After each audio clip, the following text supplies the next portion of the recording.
నమస్తే, welcome to hit TV. నేను శ్వేత. ఈరోజు మనతో పాటు కరాటే కళ్యాణి గారు ఉన్నారు. ఎప్పుడు వివాదాల్లో ఉంటూ సమాజానికి ఏదో ఒకటి మెసేజ్ ఇద్దామని చెప్పేసి ట్రై చేస్తూ ఉంటారు. అదేంటో ప్రతిదీ కూడా బెడిసి కొట్టే విధంగా ఏవో ఒక విమర్శలు ఆమె మీదకి వస్తూ ఉంటాయి. ఫైనల్లీ మనకి ఈ మధ్యకాలంలో జరిగిన విషయం గురించి తెలుసు. లక్కీ డ్రాల్ అన్నారు, ఏదేదో మాట్లాడారు. కాకపోతే ఏంటంటే మేడంని ఎవరో పొట్టు పొట్టు కొట్టారని కూడా ఏదో మాట్లాడుతున్నారు. అసలు ఏం జరిగింది అన్నది మేడంని అడిగి తెలుసుకుందాం. హలో కళ్యాణి గారు. హలో అమ్మా. ఎలా ఉన్నాయి? దెబ్బలు తగ్గాయా? ఏం మరి మీకు ఎక్కడ కనిపిస్తున్నాయా? నాకేం కనిపించట్లేదు. కాకపోతే తమ్మునేలు చూసి పరిగెత్తుకుంటే అంటే ఇప్పుడు తెలిసిందే కదా, తంబనేలు చూసి ఎవరు మోసపోరు. తంబనేలు తెలియక ఏదో పెడతారు, వాళ్ళకి తెలుసు లోపల ఒకటి ఉంటుంది బయట ఒకటి. ఏరా తంబనేలు ఏంటో కింద పెట్టిన మ్యాటర్ ఏంటో అంటనే ఉంటారు. అది తెలుసు అందరికి. నాకు దెబ్బలు తగిలి ఉంటే ఈ రోజు మీరు ఎందుకు వస్తారు మా ఇంటికి? నాకు దెబ్బలు తగిలి హాస్పిటల్లో ఉంటా, మీరు వస్తారు హాస్పిటల్. ఇక్కడ ఎందుకు వస్తారు కదా? నాకు ఏమీ కాలేదు. కాకపోతే వాళ్ళు ప్రయత్నం అయితే చేశారు, అది విఫలం, అది అయింది. అలాంటివన్నీ మాటలతో దాడి చేశారు. చాలా నానా హింస పెట్టే మాటలు అని అన్నారు. మానసికంగా శారీరకంగా బాధపడాలి అనే విధంగా కొంచెం వాళ్ళు పిచ్చి పిచ్చి వాగుళ్ళు అయితే వాగారు. బట్ మా మీదకైతే వచ్చారు. దాడి యత్నం చేసినా కూడా అది దాడితో సమానమే. దాడి చేశారు, ఆ విధంగా దాడి చేశారు. అంతేగాని నన్ను కొట్టింది లేదు, నాకేం దెబ్బలు తగిలింది లేదు. సో ఆ విధంగా జరిగింది. కానీ మీరు అన్నట్టుగా బెడిసికొట్టడం ఏం లేదండి, చాలా కరెక్ట్ గానే మెసేజ్ వెళ్తుంది. నేను ఏం చేసినా మీరు ఇప్పటిదాకా చూసుకుంటే. కాకపోతే వాళ్ళు ఈ తంబనేల్స్ వల్ల చాలా వరకు ఎగిరిపోతుంది. చాలా వరకు మెయిన్ మ్యాటర్ రీచ్ అవ్వడానికి వచ్చి టైం డైవర్ట్ అయిపోతుంది, అన్ని ముందుకు వస్తున్నాయి. ఇప్పుడు ఏంటంటే నేనేం చేశానో పోలీసులకు తెలుసు. పోలీసులకి నేను ఏ విధమైన సమాచారం ఇచ్చాను అన్ని నా దగ్గర ఉన్నాయి క్లియర్ గా. వాళ్ళు నాకు ఏ విధంగా చెప్పారు, ఎప్పుడు నేను కేసు చేశాను. జనవరి 14వ తారీఖునే చేసేసాను నేను ఎఫ్ఐఆర్. 15, 16 సజ్జనర్ గారు ట్వీట్ చేశారు. ఆ తర్వాత 17, 18 ఎప్పుడు ప్లే చేశారు మీడియా. అదంతా అయిన తర్వాత నేను బాంబేలో ఉన్నాను. ఆ టైంలో హరికథకి వెళ్ళాను. నేను పండగల్లో హరికథ చెప్పేసి నేను అక్కడి నుంచే రెస్పాండ్ అయ్యాను. నేను నిన్న వచ్చాను. వచ్చిన వెంటనే నాకు మ్యాటర్ తెలిసింది. 4 గంటలకి వాడు 26 పెట్టాడు ఒకసారి, ఫస్ట్ మళ్ళీ 16 అన్నాడు, ప్రీపోన్ చేశాడు, మళ్ళీ పోస్ట్ పోన్ చేసినట్టుగా చేసి. మాకేమో 18 ఇన్ఫర్మేషన్ వచ్చింది కాదా? ఏది 18 ఫైల్ అయింది? నేను 14 ఏ రోజు అన్వేష్ పైన నేను సెకండ్ కేసు ఇచ్చాను, మీరు ఆ డేట్ చూసుకోండి. ఏ రోజు అమ్మా చూడండి ఒకసారి నెట్ లో చూసుకోండి. 14వ తారీఖున సెకండ్ కేసు ఇచ్చాను కదా, అతను ఆ పాస్పోర్ట్ ఇండియన్ పాస్పోర్ట్ ని తిడుతూ చేశాడు అని. ఆ టైంలోనే నేను ఇది కూడా ఫైల్ చేశాను, సేమ్ టైంలో. కాకపోతే ఆ రోజు రిజిస్టర్ అయింది, నా దగ్గర ఉన్నాయి అన్ని క్లియర్. రెండు తెలుగు రాష్ట్రాల్లో లైక్ అంటే ఇప్పుడు ఏపీ తెలంగాణలో బెట్టింగ్ యాప్స్ గురించి ప్రమోషన్స్ జరుగుతున్నాయి. అండ్ ఇలాంటి లక్కీ డ్రాల్ గురించి కూడా ఎన్నో జరుగుతూ ఉన్నాయి. అఫ్ కోర్స్ మీరు ఒక సనాతనిగా, అంటే మీరు ప్రపంచానికి ఎప్పుడు చూసినా ఏదో ఒకటి దైవత్వం విధంగా కానీ ఏదో ఒకటి ఇన్ఫర్మేషన్ ఇస్తూ ఉంటారు. అండ్ మీ స్టైల్లో మీకు చేతనైనంత వరకు మీరు చేస్తూనే ఉంటారు. కాకపోతే ఏంటంటే ఈ విషయం కొంచెం మీరు ఎక్కువగా తీసుకున్నారు అని చెప్పేసి చాలా మంది మాట్లాడుతున్నారు. పోనీయన్నమ్మా, వాడు చేయడు, చేసేవాళ్ళని చేయనివాడు. ఒకటి చెప్తానంటారా, ఎవరైనా ఒక మంచి పని చేస్తుంటే 10 మంది లాగడానికే ఉంటారు. ఆడెవడో అనుకుంటారు నాకేమవుతుంది, నేనేంటో నాకు తెలుసు, నేను చేస్తున్న పని ఏంటో నాకు తెలుసు. చిత్తశుద్ధి ఒకటి ఉంటుంది, ఆత్మ విమర్శ ఒకటి ఉంటుంది, అది ఉంది కదా. నేను ఎక్కువ చేయడం ఏంటి? నువ్వు అది చేసావా? పోనీ ఎద్దవా, నువ్వేమైనా చేసావరా? పోనీ వెదమోహన్ దానా నువ్వేమైనా చేసావా అంట. నేను ఎవరో అంటారని ఏ రోజు నేను నా లైఫ్ లో నేను పడ్డ అవమానాలతో పాటుగా ఇంట్లో బయట ఎన్నో అనిపించా. నేను రాట తేలిపోయా. ఎవడేమనుకున్నా ఇట్లా అనుకుంటా నేను. ఎందుకో తెలుసా, నన్ను కాదు నువ్వు అంటుంది, నన్ను కాదు, ఎందుకంటే నేను చేసే పని నేను చేస్తా. నన్ను కాదు నువ్వు అంటుంది, పరమాత్మని అంటున్నావు. ఎందుకంటే నిజం పని చేసే వాళ్ళు ఎప్పుడు కూడా పరమాత్మ మీద వదిలేస్తాం. నేను సనాతని కాబట్టి నేను దేవుడినే నమ్ముతా, దేవుడి మీద వదిలేస్తా. నువ్వు నన్ను అంటే కృష్ణార్పణం అనుకుంటా నేను. ఎవరికి తగిలింది అది? కృష్ణుడు తీసుకుంటాడు నీ దగ్గర నుంచి. లేకపోతే రామార్పణం అంట, రాముడు తీసుకుంటాడు, నేను కాదు తీసుకునేది.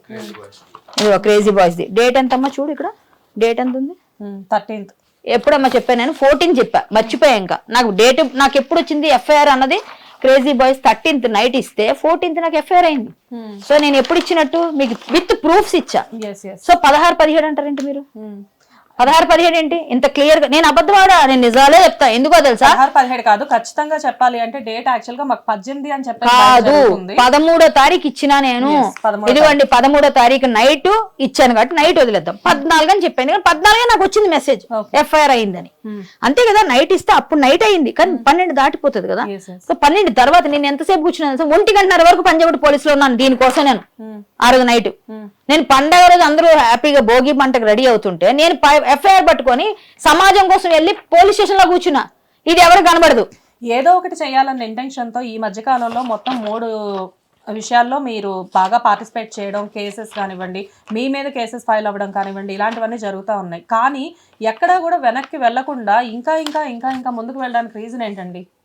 అమ్మా నేను ఇప్పుడు కాదు, నా చిన్నప్పటి నుంచి నేను ఫైటింగ్ స్పిరిట్ తోనే ఉన్నా. ఈ రోజు కాదు నాకు సహాయం చేయడము, ఎవరికైనా ఏదైనా విషయం పైన సమాజం పట్ల బాధ్యత ఉన్నా, ఈ రోజు కాదు. మీకు తెలియదు నేనేంటో, కాబట్టి మీకు ఇప్పుడు తెలుస్తుంది. నా చిన్నప్పటి నుంచి నేను అంతే. మాకు కొంతకాలం వరకు తెలుసు, సోషల్ యాక్టివిస్ట్ మీరు. నేను చిన్నప్పటి నుంచి చేస్తున్న పనులు ఇవే. అప్పుడు ఎవరికి తెలియదుగా, అప్పుడు మీడియా లేదు కదా తెలియడానికి. చిన్నప్పుడు నేను చిన్నప్పటి నుంచి నేను చాలా, మా ఊర్లో అడిగితే చెప్తారు, విజయనగరం నుంచి ఎవరైనా హైదరాబాద్కి వస్తే కొన్ని సంవత్సరాల క్రిందట మా ఇంటికి రావాలి, మా ఇంట్లోని షెల్టర్ తీసుకోవాలి. మా ఇంట్లో 2-3 నెలలు ఉన్న వాళ్ళు ఉన్నారు. ఎంతో మందికి నా చేత నేను సహాయం చేసిన, ఎవరికి తెలియవు ఇవన్నీ. చాలా మందికి ఎన్నో రకాలుగా హెల్ప్లు అయి ఉంటాయి. అవన్నీ నేను చెప్పుకొని చేసింది చెప్పొద్దు, కానీ ఇప్పుడున్న మాటలు మాట్లాడుతున్నారు కాబట్టి మాట్లాడదు. ఇప్పుడు కాదు, నేను ఎప్పటి నుంచో ఎన్నో చేస్తున్నా. 20 years కాదండి, నా చిన్నప్పటి నుంచి నా అలవాటు. నాకు పుట్టుకతో వచ్చిన బుద్ధి అంటారుగా, అది స్వతహాగా ఉంది. సో నేను ఇప్పుడు చేయాలి అని నేను రాలే. అలా వస్తే ఒక 2-3 చేసి ఆయన వెళ్ళిపోతారు కదా. మరి ఇంత కీప్ ఆన్ ఫైటింగ్ చేస్తున్నానంటే సమాజాన్ని మార్చడం కోసం. మన చాలా మంది యోధులు ఉన్నారు, వాళ్ళందరూ త్యాగ ఫలం మనకి ఈరోజు జెండా కదా. ఎందరెందరో పుణ్యపురుషుల ఆత్మార్పణమే ఈ జెండా అంటాం. చాలా మంది భగత్ సింగ్ లేకపోతే వీళ్ళందరి గురించి మాట్లాడుతూ ఉంటాం మనం. ఇప్పుడు ఇలాంటి యోధులందరి గురించి మనం ఇవన్నీ మాట్లాడుకుంటున్నామంటే అప్పుడు మనం లేం, మనం ఉన్నా మనకు తెలియదు, చదువుకున్నాం కాబట్టి కదా. చదువుకున్నాం, మంచి మంచి యోధుల గాథలు లేవు ఇక్కడ. అక్బర్ గురించి, బాబర్ గురించి పెడతారు. ఇవన్నీ కాదు మనకు కావాల్సినవి. మనకు కావాల్సినవి ఏమున్నాయి, నిజమైన గాథలు లేవు. సో మనం చదువుకున్నాం కాబట్టి, తెలుసుకున్నాం కాబట్టి బయటకు వచ్చాం, మాట్లాడుతున్నాం. ఇవన్నీ మనకు తెలియని చరిత్రనే మనకు అప్పచెప్పారు. ఈ రోజు నేను ఫైట్ చేస్తున్నాను. ఇప్పుడు తర్వాత కొన్ని సంవత్సరాల తర్వాత ఇంకెవరో ఒకళ్ళు చేస్తారు, నేను లేకపోతే ఇంకొకరు వస్తారు. అలాగే వాళ్ళు లేరు కాబట్టి మనం ఫైట్ చేస్తున్నామని కాదు, ఎవరో ఒకళ్ళు ఇనిషియేటివ్ తీసుకోవాలి. మీరు అభిమానించే కొంతమంది సెలబ్రిటీ నాయకులు సనాతన ధర్మం గురించి చాలా గొప్పగా చెప్తూ ఉంటారు. అండ్ ఎవరు సెలబ్రిటీ నాయకులు అంటే? పవన్ కళ్యాణ్ గారు సనాతన ధర్మం గురించి చాలా గొప్పగా చెప్తూ ఉంటారు. అండ్ ఎస్పెషల్లీ మీరు కూడా ప్రతిసారి కూడా మీరు ఒక సనాతనిగా మీ దైన స్టైల్లో ప్రతిదీ మాట్లాడుతూ ఉంటారు. అయినప్పటికీ కూడా ఇలాంటి టెంపుల్స్ ని అడ్డు పెట్టుకొని, ముఖ్యంగా వెంకటేశ్వర స్వామి విషయంలో అసలు మీ రియాక్షన్, అసలు దాని గురించే మీరు ఈ విషయంలో స్ట్రాంగ్ గా తీసుకోవాల్సి వచ్చింది అనుకోవచ్చు. అవును, నేను ఇది ముందు నేను చూడలేదు, నాకు తెలియదు. కానీ ఈ కాసా ప్రవీణ్ నరేంద్ర గురించి నాకు కొంతమంది పిల్లలు వచ్చి, అక్క మేము తిరగని ప్లేస్ లేదు, మేము ఎక్కని గుమ్మం లేదు, అందరికీ ఫోన్లు చేసాం, ఎంపీలు, ఎమ్మెల్యేలు, పోలీస్ వారికి అందరికీ అర్జీలు పెట్టాం, మెయిల్స్ చేసాం, టీటీడీకి చేసాం, ఎవరు మమ్మల్ని రెస్పాండ్ అవ్వట్లేదు, మేము మోసపోయాం, వాడు మాకు ఎత్తట్లేదు, ఇట్లాంటివి జరిగినాయి. సో మొన్న మీరు ఏదైతే పాకిస్తాన్ అమ్మాయి విషయంలో ఎంత గట్టిగా ఫైట్ చేశారో మేము చూసాం. మీరు కూడా ఇలాంటి వాటి మీద తీసుకోకపోతే ఎవరు తీసుకోరు. మీరు తీసుకుంటారా? మేము ఇగో మోసపోయాం అంటే, మోసపోయారు అన్న వాళ్ళు మనకు తెలిసిన చుట్టాలే. సో నేను అది చూసి ఇలాంటి వాళ్ళు ఇలాంటి దందాలు చేస్తున్నారంటే వాడు నాకు లాస్ట్ లో ఒక వీడియో చూపించాడు. ఆ వీడియో వెంకటేశ్వర స్వామి మీద ఒట్టు పెట్టి నేను ఇస్తున్నా అన్నది. అక్కడ నాకు ట్రిగ్గర్ అయిపోయాను నేను. సో అక్కడ నేను ఇవన్నీ పక్కన పెడితే అక్కడ ట్రిగ్గర్ అయిపోయాను. ట్రిగ్గర్ అయిపోయి తర్వాత బల్కమ్మ పేట ఎల్లమ్మది కూడా ఒకటి చూపించారు. సో ఈ రెండింటి దగ్గర నేను బాగా ఇంకా అఫెండ్ అయిపోయి, ఆ వెంటనే చూసి సరే ఇది టేకప్ చేద్దాం. గుళ్ళ దగ్గరకు కూడా వెళ్ళారు కాబట్టి గుళ్ళ మీద ఒట్టు పెట్టి, స్వామి మీద పెట్టి, హిందుత్వవాదులందరినీ, హిందూ సెంటిమెంట్స్ ని కూడా మీరు వాడుకొని మీరు డబ్బు సంపాదించాలనుకుంటున్నారు. చిన్న అమౌంట్ అని చెప్పేసి ఈజీ కడతారు, ఇది లక్షల్లో వచ్చేస్తుంది, కోట్లలో వచ్చేస్తుంది, మనం హ్యాపీ అయిపోతాం. వాళ్ళకి ఏదో ఒక బండి ఇచ్చేస్తాం, సెకండ్ హ్యాండ్ ఎంతసేపు 5 లక్షల్లో దొరుకుతుంది, 2 లక్షలు, 5 లక్షల BMW నేను తెస్తా, పాతది BMW ఉంటది పాతది, వదిలి పడేసారు, పని చేయదు, లోగో తెచ్చేసి పెట్టదు, ఏదైనా చేస్తారా మా మోసగాళ్ళు. సో ఏమైనా 5-6 లక్షలు దొరుకుతున్న కార్లు తెస్తున్నారు, మీరు పక్కన పడేసిన కార్లను తెచ్చి BMW అనుకుంటారు. కానీ ఈ పేరు మీద 5 లక్షలు అని చెప్పి 6-7 లక్షలు, 10 లక్షలు పని మనం ఇంకా తక్కువ చేయొద్దు పొందని. 10 లక్షలు అయినప్పుడు వీడు ఎంత సంపాదిస్తున్నాడు దానిపైన? 8,900 మంది కట్టారు, 200 రూపాయలు చెప్పిన. మీరు లెక్కేయండి, స్పాట్ లో 20 లక్షలు. అంత బ్లైండ్ గా ఎలా కట్టేసి ఉంటారు? అమ్మా నీకు ఇప్పుడు ఉన్నావమ్మా, ఇప్పుడు నేనున్నాను, నేను మొహం బాగా తెలుసు, ఇన్స్టాలో వస్తాను నేను రోజు, నాకు 1,00,000 మంది ఫాలోవర్స్ ఉన్నారు. 1,00,000 మంది ఫాలోవర్స్ ఉంటే నేను గివ్ అవే ఇస్తాను, మీకు గివ్ అవే ఇస్తానని చెప్పేసి ఒక వీడియో చేస్తా. కళ్యాణ్ అక్క ఇస్తుంది కదా అని చెప్పేసి అనుకుంటారు. అనుకున్నప్పుడు నన్ను నమ్ముతారు, నా ఫేస్ ని చూస్తారు ఈ ఫాలోవర్స్ అందరూ. ఆ ఫాలోవర్స్ అందరూ ఏం చేస్తారు, 200 కదా ఏం ఉంది, పోతే పోయింది, ఎన్నో పోతున్నాయి, ఒక చిన్న బర్గర్ తిన్నట్టు కాదు అనుకుని ఆ 200 కట్టేస్తారు.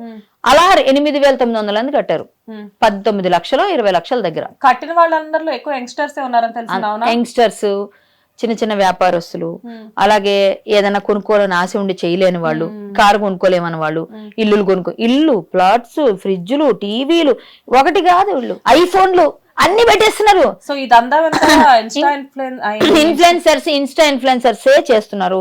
వాడికి 1,00,000 మంది ఉంటే వాడు తోపు తురుము అంత అనమాట. వాడు అట్లా పెట్టేస్తే వాడి మాట వీళ్ళు నమ్ముతున్నారు. సో దాని వల్ల ఏమవుతుంది, ఇన్స్టాలో వచ్చే పిచ్చి పిచ్చి రీల్స్ చూద్దాం అనుకున్న వాళ్ళందరూ ఇట్లాంటివి కనిపిస్తూ ఉంటాయి. వీళ్ళు కనిపించేటట్టు ప్రమోషన్స్ చేసుకొని ఎంతలే 200 కదా అనుకొని, లేకపోతే కొంతమందిని పెట్టుకొని పనిగా వాళ్ళని పుష్ చేస్తున్నారు.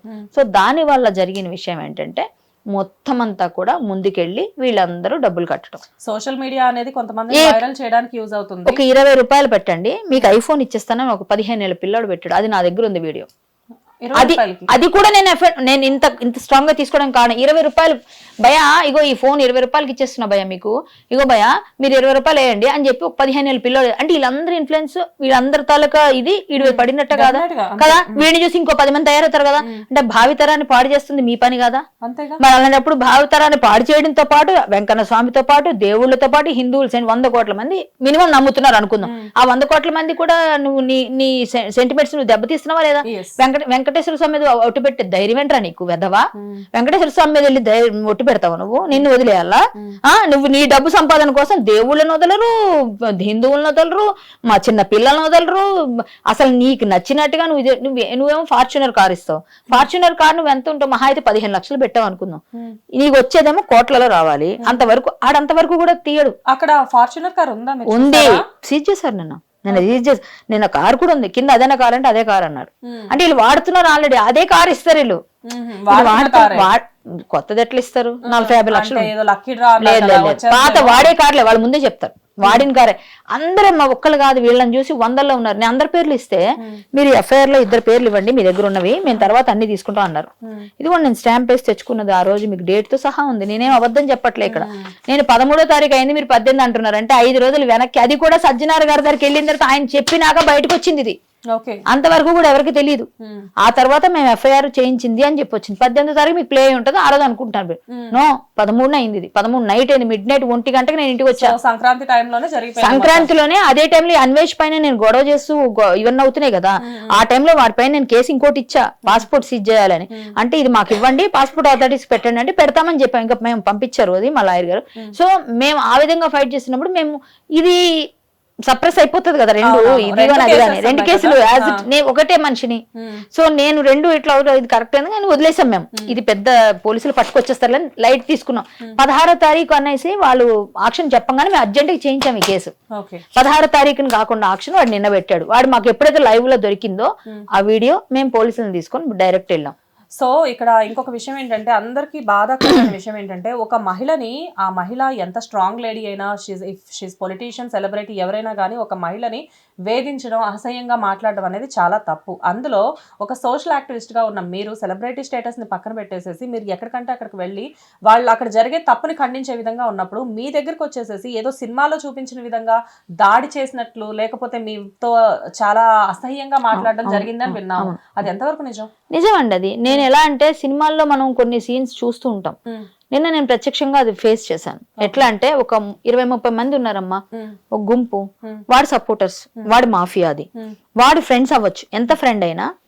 ఇప్పుడు నేను ఒక లేడీని, నీకు హిందువు అయినప్పుడు కనీసం అక్క చెల్లి మినిమం ఒకటి ఉండాలి కదా, ఒక చిన్న రెస్పాన్సిబిలిటీ, రెస్పెక్ట్.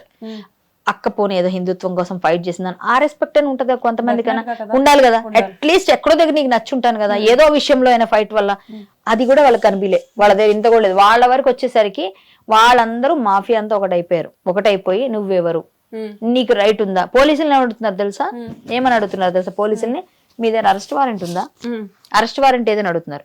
అరెస్ట్ వారెంట్ ఏంటి? పెట్టిన సెక్షన్స్ లో వాళ్ళు లిఫ్ట్ చేసే ఇది ఉంటది, ఆ సెక్షనే అది. అరెస్ట్ వారెంట్ అవసరంలే, మీరు దొరికినప్పుడు మిమ్మల్ని పట్టుకోవచ్చు వాళ్ళు. సో అలాంటి సెక్షన్స్ ఉంటాయి. లేకపోయినా పోలీసులు వచ్చారు కదా, నేనేం తీసుకెళ్లేదుగా, నేను తీసుకెళ్లట్లేదుగా. సో అలాంటప్పుడు నువ్వు అరెస్ట్ వారెంట్ ఎట్లా అడుగుతావు? అరెస్ట్ వారెంట్ చూపించి అరెస్ట్ చేయంటే అరెస్ట్ చేయడం కాదు, తీసుకెళ్తాను, తర్వాత తేలుతుంది, అది ఏదైనా పోలీసులు చూసుకుంటారు.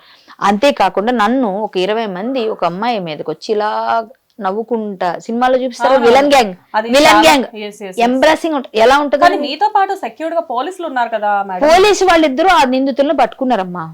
వాళ్ళని వదిలితే వీళ్ళు పారిపోతారని ఫీలింగ్ ఉంటుంది కదా, వాళ్ళ భయంగా వాళ్ళు పట్టుకుంటారు. వాళ్ళు పట్టుకున్నారు కాబట్టి వాళ్ళు ఇక్కడ వచ్చి వాళ్ళు ఆపుతున్నారు. ఆయన అప్పుడు కూడా వాళ్ళ మాట వినేటట్లేరు. వాళ్ళు చేయి దాటిపోయి మాట్లాడు, వాళ్ళ విధిని వాళ్ళు నిర్వర్తించనివ్వట్లేదు. వాళ్ళు మధ్యలో మీ బాబు ఎందుకున్నాడు? మా బాబు అసలు నాతో పాటు ఉండకపోతే ఎక్కడ ఉంటాడు? మేము ఊరు నుంచి వచ్చాము, మేము కొంగర కళాన్లో వేరే వాళ్ళు ఉన్నారు. సరే మేము కూడా ఈ విషయం తెలుసుకుందామని వెళ్తున్నాను. వాడు కారులో కూర్చున్నాడు. వేరే దగ్గరికి వెళ్ళాలి పని ఉంది మాకు. ఈవినింగ్ వేరే ఒక ఇంటికి వెళ్ళే పని ఉంది. మొన్న శబరిమల నుంచి వచ్చాడు, ప్రసాదం తీసుకొని వెళ్ళాలి, ఇవ్వాలి, ఇవన్నీ పనులు ఉన్నాయి. సో వాడు నాతో ఉండకుండా ఎక్కడ ఉంటాడు? నాతోనే ఉన్నాడు. రేపటి నుంచి స్కూల్కి వెళ్ళిపోతాడు. ఇప్పుడు లేడుగా మీకు ఇంట్లో, స్కూల్కి వెళ్ళిపోయాడు. సో నిన్న ఉండిపోయాడు, ఊరు నుంచి వచ్చాం మేము అందరం కలిసి కాబట్టి నిన్న నాతో ఉన్నాడు. సో ఉన్నప్పుడు అబ్బాయిని ఏదో నన్ను అభ్యంతరగానే మాట్లాడితే ఎంత చిన్న పిల్లడైనా కోపం రాదా? వచ్చి వాడు కూడా మర్యాద లేదు. అంతకుమించి అబ్బాయి ఏమనలే. వాడి మీదకి వస్తూ కొట్టడానికి వస్తే ఎందుకు ఊరుకోవాలి? నా కొడుకు మీద ఎవడరా చేయడానికి నేను అడిగాను. నేను తప్పేమో. ఫ్యామిలీ పర్సనల్ లైఫ్ గురించి కూడా అవన్నీ అడుపు ఉందా? వాడు నా పర్సనల్ నుంచి మాట్లాడితే ఫీల్ అవుతాం. ఆ టైంలో ఎవరైనా కామన్ గా ఫీల్ అవుతాం, కానీ ఫీల్ అవుతాం కానీ అంత ఆ ఎదవలకి అంత ఏమంటారు నా గురించి మాట్లాడే పార్టీ ఇది లేదు వాళ్ళకి. సో ఆ స్థాయి గానీ వాళ్ళకు ఉందో లేదో భగవంతుడు చూసుకుంటాడు. నన్ను అన్న వాళ్ళందరికీ ఖచ్చితంగా ఎప్పుడూ ఏదో ఒకటి చూపిస్తూ ఉంటాడు. ఇప్పుడు కూడా అదే అంటాను నేను. నన్ను అన్న వాళ్ళందరికీ ఖచ్చితంగా భగవంతుడు చూపిస్తూనే ఉన్నాడు, చూపిస్తాడు కూడా. అంతే, నేను ఎవరికి శాపనార్థాలు పెట్టక్కర్లే, ఆయనకు వదిలేసా, ఆయన చూస్తాడు. కానీ ఇలాంటి బెట్టింగ్ యాప్లు చేసే వాళ్ళు నేను వదలా. కొంతమంది వేలల్లో వచ్చేస్తున్నారు పుట్టుకొని, చిన్న చిన్న పిల్లలతో సహా పాడైపోతున్నారు. అదే నా బాధ అంతా. దేవుడి గుడి దగ్గర చేయకూడదు. నాకు కావాల్సింది వీళ్ళందరూ ఎంత సంపాదించారో వీళ్ళ సీజ్ చేసి వీళ్ళ డబ్బులన్నీ వెనక్కి వాళ్ళకి వెయ్యండి, వాళ్ళని అరెస్ట్ చేయండి. ఇంకొకరికి ఇలాంటి పని చేయాలంటే భయం పుట్టేటట్టు చేయండి. టీటీడీలో వీళ్ళు ఎవరైతే చేశారో వాళ్ళని ఆధార్ కార్డ్ బ్లాక్ చేయండి. వాడు రాకూడదు వెంకన్న స్వామి దర్శనానికి. వాడికి బుద్ధి రావాలి. అయ్యో నేను నిన్ను చూడలేకపోతున్నాను స్వామి, నిన్ను మీద ఒట్టు పెట్టినందుకని బాధపడాలి. వాడు పశ్చాత్తాపం వచ్చిన తర్వాత అప్పుడు ఆలోచించండి. నేను ఇంకేమంటానంటే ఇవన్నీ జరగాలి. ఈ మైనర్స్ ఎవరెవరు అయితే పిల్లవాళ్ళు ఇలాంటి సెల్ ఫోన్స్ పట్టుకొని మేము ఇది అమ్ముతున్నామని చెప్తున్నారు, వాళ్ళని గురించి కూడా దృష్టి పెట్టండి. వాళ్ళకి బుద్ధి వచ్చేటట్టు కొంచెం ఒకసారి బుద్ధి చెప్పండి, పిలిచి. ఫైనల్ గా పంజాగుట్ట పోలీస్ స్టేషన్ దగ్గర పరిస్థితి ఏంటి అంటే అక్కడ వాళ్ళు ఉన్నారు అని చెప్పి మాకు తెలిసింది. ఏం జరుగుతుంది అది నాకు తెలియదండి. నిన్న నైట్ పోలీసు వారికి అక్కడ మొత్తం మీడియా, మా హిందూ సంఘాలు కూడా చాలా మంది వచ్చేసాయి. నిన్న చాలా మంది వస్తామని ఫోన్లు చేశారు. అది తెలిసి నన్ను ఎప్పుడైతే ఇలా ఏందంటే నాకేదో జరిగిందేమో అని అలా స్ప్రెడ్ అయింది కదా, వెంటనే అందరూ వస్తున్నారని తెలిసారు. అమ్మ ఇప్పుడు మీరు వస్తే ఇక్కడ గొడవ అవుతుంది, మీరు రావద్దు అన్నారు పోలీసులే. మీరు రావద్దు అంటే నేను వెళ్ళలేదు. నేను నైట్ వెళ్ళాలి యాక్చువల్లీ, కానీ వెళ్ళలేదు. సో నేను కనుక్కోలేదు. ఇప్పుడు వాళ్ళని అరెస్ట్ చేశారు, నిన్న సీజ్ చేశారు. వాళ్ళతో పాటు కొంతమంది మనుషులు కూడా వచ్చున్నారు. వాళ్ళు ఏం ఇన్ఫ్లుయెన్స్ ఉపయోగిస్తారో లేకపోతే లేకుండానే పోలీసులు ఇది గట్టిగా అయింది కాబట్టి వాడిని రిమాండ్ చేశారో నాకైతే ఇప్పటిదాకా సమాచారం లేదు. నేను అడుగుతాను, మీరందరూ కూడా తెలుసుకోండి, నేను కూడా కనుక్కుంటాను. వాళ్ళని రిమాండ్ అయితే చెయ్యాలి, ఎందుకంటే స్పాట్ లో పట్టుకున్నారు. అది ఇన్లీగల్ దందా. ఇన్లీగల్ అన్నప్పుడు వాళ్ళని రిమాండ్ చెయ్యాలి. అది లీగలా అంటే కాదు కాబట్టి. సో అది కూడా చేయకపోతే నేను కోర్టుకు వెళ్తా పక్కగా. సో ఈ విషయాన్ని అయితే నేను వదలను. ఇదే కాదు, ఏ విషయమైనా ఇలాంటివి ఏవైనా సరే, ఇదే కాదు, అన్వేష్ విషయంలో నేను ఫైటింగ్ వదలను. అన్వేష్ విషయం ఫైట్ పక్కకు పంపించడానికి ఎవరో నా మీద కేసు పెట్టారని ఒక 10 మంది కూర్చొని ప్రెస్ మీట్ పెట్టారు. దానిలో ఎంతో మంది గురించి మాట్లాడారు, అవన్నీ మాట్లాడారు. ఈ విషయాన్ని పక్కకి వెళ్ళిపోదాం, పక్కకు పంపిద్దాం, డైవర్ట్ చేద్దామని డైవర్షన్ పాపం ప్లాన్ 20-30 రోజుల తర్వాత వాళ్ళకి పాపం గుర్తొచ్చిందంతా వచ్చి ఏదో చేశారు. సో వాళ్ళు ఏం చేసినా భగవంతుడు ఈ విషయాన్ని ముందుకు తీసుకొచ్చి అది పక్కకు కొట్టుకెళ్ళిపెట్టాడు చేశాడు. సో మనం తలదన్నేవాడు ఉంటే తాడిదన్నేవాడు ఇంకోటి ఉంటాడంట. సో వాళ్ళు ఏం చేసినా ఎవరేం చేసినా ఒక్కటే చెప్తా, నా ఫైటింగ్ నేను ఆపను. మీరు ఎంత డైవర్ట్ చేద్దామన్నా ఆడినైతే వదలా. అలాగే ఎవరైతే నా మీద కేసులు వేసారో వాళ్ళందరికీ ఒక నమస్కారం. మీరు కేసులు వేసినంత మాత్రం నా ఫైటింగ్ నేను ఆపను. నేను కూడా మీతో కూడా నేను కేసులు వేసి మీవన్నిటికీ నేను రిప్లైలు ఇచ్చాను. అలాగే నా ప్రయత్నం, నేను తప్పుగా మాట్లాడింది ఏదైనా ఉంటే నేను కోర్టులో నేను శిక్షార్హురాలనైతే దానికి నేను ఫైట్ చేసుకుంటా. నేను ఎందుకంటే నేను ఎప్పుడు న్యాయానికి కట్టుబడి ఉంటా, చట్టానికి కట్టుబడి ఉంటా. నేనేం పారిపోవట్లేదు, నేను ఇక్కడే ఉంటా, నేను ఏదో ఒక్కడో లేను. సో నాకు భయం లేదు. నేను చేస్తుంది న్యాయ పోరాటం, ఎక్కడైనా ఏ విషయంలో నాకు భయం లేదు. నేను భయాన్ని పెట్టుకోదలుచుకోలేదు. ఇక ముందు కూడా నా గురించి మీరు ఏదో కేసులు వేసానని వాడి సంకలు గుద్దుకుంటే ఆ కేసులు నిలబడేవి కావు. నిలబడతాయి లేదో, నేను వేసిన కేసులు నిలబడకపోయినా కూడా మీరు ఆశ్చర్యపోకండి. ఎందుకంటే ఇప్పుడు న్యాయం మాకు కూడా అంతే. అంటే మేబీ నేను తప్పులుగా కేసులు వేస్తే మీ మీద కూడా నిలబడకపోవచ్చు, కానీ నేను న్యాయంగానే వేస్తున్నాను కాబట్టి మంచి కేసులు. ఎన్నో దాటేసానన్న ధైర్యమా, ఇంతకంటే ఏం జరగదని నమ్మకమా? రెండు మేబీ రెండు మేబీ. ఎందుకంటే చాలా చాలా చూసాం, ఇంతకన్నా పెద్ద పెద్దవే చూసేసినాం, చాలా మాటలు అనిపించుకున్నాం. ఎంతమంది ఎన్నన్నా సరే అనుకోండిరా కృష్ణార్పణం వదిలేయటం ఒకటి. నా ధైర్యాన్ని నేను కోల్పోకూడదు కాబట్టి నేను స్ట్రాంగ్ గా ఉంటాను. నా ధైర్యాన్ని ఎప్పుడు నేను కోల్పోను. నేను మంచి చేస్తున్నప్పుడు నన్ను ఎవరు భగవంతుడు నాకు ఎప్పుడు వెన్నంటి ఉంటాడు. ఎప్పుడు అలాగే అయింది ఇప్పటి వరకు, ఇప్పుడు కూడా ఉన్నాడు. కాబట్టే నేను ఏం చేశాను అది బయటకు వస్తుంది. చిన్నది మిస్ఫైర్ అవుతుంది. ఆ మిస్ఫైర్ అవడం ఏంటంటే కొంతమంది అత్యుత్సాహం, అది దానికి మనం ఏం చేయలేం. మనం ఏంటంటే మనం చెప్పింది కరెక్ట్ గా చెప్తున్నాం, అది రీచ్ అవ్వడం. ఇప్పుడు నా నుంచి మీ దగ్గరకు వచ్చేసరికి, మీ నుంచి అక్కడికి వెళ్ళేసరికి కొంచెం మార్పులు వస్తాయి. అవునా? ఇప్పుడు మీరేమో కళ్యాణి గారి మీద దాడి అంటారు, అలా ఆయనే ఉంటారు. కళ్యాణి గారిని విపరీతం కొట్టారంటారు, ఆయన అంటారు. అక్కడి నుంచి వెళ్తే అక్కడ నుంచి అయ్యో హాస్పిటల్ బెడ్ మీద ఉన్నారని ఇంకొక అంటారు. ఇలా ఇలా ఇలా వెళ్ళిపోయి అవి అలా మారిపోతుంది. అందువల్ల మనిషికి మారిపోతూ ఉంటుంది. ఆ తాలూకా కాన్వర్సేషన్, ఆ కంటెస్ట్ అంతా మారిపోతుంది. అలా వెళుతుంది తప్ప నేను ఎప్పుడు నా పరిధిలోనే ఉన్నా. నన్ను ఎవరన్నా మీరు అనుకోండి, మీరు నా మీద కేసులు వేసుకోండి, ఏమైనా చేయండి, లేకపోతే ఏదన్నా నేను ఫైట్ చేస్తా. నా మీద ఎన్ని వచ్చినా నేను భయపడను, నేను తల ఉంచను, నేను ధైర్యంగా ఉంటా. నా ధైర్యాన్ని కోల్పోయే సీన్ లేదు, నాకెవడు కొట్టలేదు, నన్ను కొట్టే మగాడు పుట్టలేదు. ఇక ముందు కూడా మీరు అలాంటి ఆశలు పెట్టుకోకండి. నేను డైరెక్ట్ చెప్తున్నా, థంబ్నెయిల్స్ మార్చుకోండి. అనవసరంగా జరిగిన విషయం ఏంటి, ఇంత మంచి విషయం మీరు చెయ్యలేకపోయారు, నేను డైరెక్ట్ గా పట్టించి లైవ్ లో చూపించా. వీడు తప్పు చేశాడు, ఈ రోజు దాటిపోతే మళ్ళీ ఆడు దొరకడు అని. వాడికి ఎంత ధైర్యం లేకపోతే మొన్న సజ్జనార్ గారు మాట్లాడారు, FIR 13వ తారీఖు అయింది, ఆడి పేరు వచ్చింది, టీవీలో ఆడిని చూపించారు, తెగ తిప్పారు. ఇదిగో టీటీడీలో వీడినే పట్టుకున్నారు నిన్న. ఇది టీటీడీ గుడేనా కాదా? ఇది గుడే కదా. ఈ గుడి దగ్గర నిలబడి ఆడికి QR కోడ్ పెట్టింది, నేను చూసుకొచ్చి డైరెక్ట్ పెట్టా ఇక్కడ. మరి QR కోడ్ ఉన్నది టీటీడీ ముందు పెట్టి నువ్వు చేస్తే, నీకు ఇంత ధైర్యంగా నువ్వు చేసినోడివి, ఏంటి పట్టుకోవాలంటే ఎంత గట్స్తో వెళ్ళాము, ఎంత గట్స్తో వెళ్ళి ఫైట్ చేసాం. ఇది కనిపించదు. చుట్టూ తిరిగి నా మీద ఎవడేదో దాడి చేసాడు అన్నట్టుగా అదే హైలైట్ చేస్తారా? ఇది ఏంటి కదా హైలైట్ చేయాలి మీరు, నన్ను కాదు. నాకు వద్దయ్యా బాబు, మాకొద్దని బాగా నాకు పేరు ఉంది, నా పేరు వద్దు. ఇప్పటికి ఎక్కువైపోయి నాకు మీద శత్రువులు ఎక్కువైపోతున్నారు రోజు రోజుకి. ఎక్కడికి వెళ్ళినా ఆవిడే కనిపిస్తుంది, మేము కనిపించట్లేదని మా పక్కన ఉన్న వాళ్ళు కూడా ఏడుస్తున్నారు ఆఖరికి. నిజం, ముందు మీరే వచ్చి ఎవరి పేరు ఫస్ట్ నేను నిలబడితే, మీరు 10 మంది ఉన్నా మేడం అంటారు, వాళ్ళని ఎవరు గుర్తుపట్టరు, మీరు వాళ్ళు ఫీల్ అయిపోతారు, మీరేమో వాళ్ళు అడగరు. నాకు అట్లాంటి శత్రువులు ఎక్కువైపోయారు. అంటే మేడం ఏ విషయం మీదైనా మీకు గొంతేసుకొని పడిపోవడం అలవాటు అయిపోయిందని మాట్లాడుతున్నారు బయట, అందుకని సరేనండి, ఆ గొంతే నా ఆయుధం, తప్పే లేదు. నేను మొన్న 5 పూజ చేశా దసరాకి, మరి అంతే. గొంతుకు చేశారా? నాలుక లేకుండా ఏం గొంతులు ఏమొస్తుందండి? ఇక్కడ నాలుకతోనే కదా మాట్లాడాలి. నాలుగుకి మొన్న చేసా 5 పూజ, ఇదే నా 5. పోనీ అనుకోండి, అదే నేను చేస్తున్న పని, ఆ నాలుగుతోనే మాట్లాడుతున్నా. అందుకే మీరు వచ్చారు ఈ రోజు కదా. మరి నా గొంతేసి పడకపోతే ఇంకా నన్ను బతకనిస్తారా అమ్మ? నేను ఉన్నదన్నట్టే చెప్తుంటేనే ఇదే చేస్తున్నారు. నా గొంతేసుకుని పడిపోతున్నాను కాబట్టి మీరు వస్తున్నారు. సో ఏదో పడిపోతుందో మంచి దానికోసం, చెడు కోసం కాదు. అదే ఏదో జరిగిపోవాలన్న ఆరాటం కన్నా ఏదైనా చెయ్యాలి సమాజానికి అన్న పోరాటం మీలో. నాకు అదేనా ఉంది కదండి, అది కూడా లేని వాళ్ళందరూ నన్ను అంటారు. నేను అదేనా చేస్తున్నా, అట్లీస్ట్ నేను సమాజం కోసం ఇంతైనా మంచి పని చేయాలని చూస్తున్నా. సమాజం కోసం తప్ప నా సొంతానికి ఏముంది ఇందులో? ఇప్పుడు నాకు ఇందులో ఏం కలిసి వస్తుంది చెప్పండి? నాకు పేరు లేకనా? నాకు పేరు ఉంది. పోనీ నేను అందరికన్నా మంచి ఆర్టిస్టే, నాకు సినిమాలు కూడా ఇవ్వడం మానేసినా పర్లేదు, హరికథ చెప్పుకొని బ్రతుకుతున్నా. బాంబే వెళ్ళి అద్భుతమైన కథలు చెప్పొచ్చా 2 రోజులు, సూపర్ గా పేరు తీసుకొచ్చా. అనుకోండి. డెఫినెట్ గా కళ్యాణి గారు అంటే వ్యక్తిగత స్వార్థం కాదు, సామాజిక స్వార్థం అన్న సంగతి ఎప్పుడు ఆ ట్యాగ్ లైన్ ఎప్పుడు ఉంటుంది. బట్ ఎనీవేస్ కళ్యాణి గారు చాలా మంది వెయిట్ చేస్తున్నారు కాబట్టి నేను ఫైనల్లీ మాకైతే మీ దగ్గర నుంచి రావాల్సిన ఒకే ఒక లాస్ట్ అండ్ ఫైనల్ గా ఒక మాట చెప్పండి. సో ఇన్స్టాగ్రామ్ ఇన్ఫ్లుయెన్స్ అనేది ఇలాంటి వాళ్ళ మీద చాలా వరకు ప్రభావం చూపిస్తుంది అంటున్నారు కదా, సో ఇది పిల్లల మీద కూడా ప్రభావం చూపిస్తుంది అంటారా? ఇన్స్టాగ్రామ్ అనేది మంచికి వాడుకోండి.